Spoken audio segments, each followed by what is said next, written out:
What's up, guys? This is Zach from Angler's Escape, and today I want to go over all the catfish baits that have been working for me over the last 3 days on Lake of the Ozarks. I've been fishing non-stop the last 3 days, been catching tons of catfish, but I've been finding a few baits have been working and a few baits have not. And so real quick, I want to go over the baits that really did not work. And the first one is the Catfish dough baits. These are nice because they store at room temperature. They're easy to buy at the store and they last forever. But I did not have a good catch ratio of them. This one in particular just dissolved off the hook almost instantly. It says to use a dipper, which I was using the whole time. And within 5 minutes, this dough bait would just dissolve off the hook in this mesh. And so that's worthless. These, I would sit out there all day. I'd keep changing them out and still wouldn't be getting bites. I eventually got one bite on this one and caught one catfish, but that was after I probably could have caught 10 catfish on worms at the same time. So I didn't like the dough baits. The next thing I didn't really care for is the chicken livers.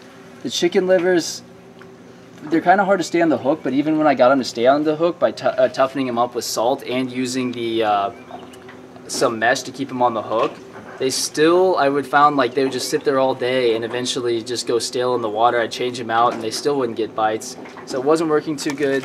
The next thing I used is Hotdogs, and that also didn't work too well. I'd take off a little piece like this, stick a treble hook in there, cast it out, and it would just sit there all day. I'd change it out, I'd cast it out again, and the whole time I knew I could have been catching 10 fish with the other baits. And so now I want to go into the baits that were actually working, and that was the worms and the shrimp.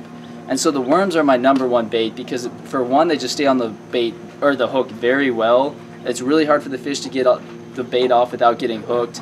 And they're a natural food source for about any fish species. When the rains come, it flushes worms into the water and they eat that. And so worms are a great bait. And also the other thing that was working was bait shrimp. And these don't stay on the hook quite as well as worms, so I wasn't getting quite as good of a hookup ratio as worms, but they're still working well. And here's all the different hooks I was using for these things. I used a ton of different catfish dough bait hooks. I was like, well, maybe it's not the dough bait, maybe it's the hook, and I kept trying different brands. They still weren't working, and it was still just dissolving in the water. Then for the shrimp and the worm, basically what I was using was circle and J hooks. I found the circle hooks I was having a little bit better catch ratio, and usually around a size 1 to a size 2/0 circle was about the best hookup ratios. Size 2/0 circle I'd string on 1 or 2 big night crawlers. A size 1 circle I'd just string on 1. And if it was a small piece of shrimp, I'd put it on here, a bigger one on the 2/0. The J hook also worked, just not quite as well as the self-setting circle hooks. But I hope you learned something here today, and thanks for watching.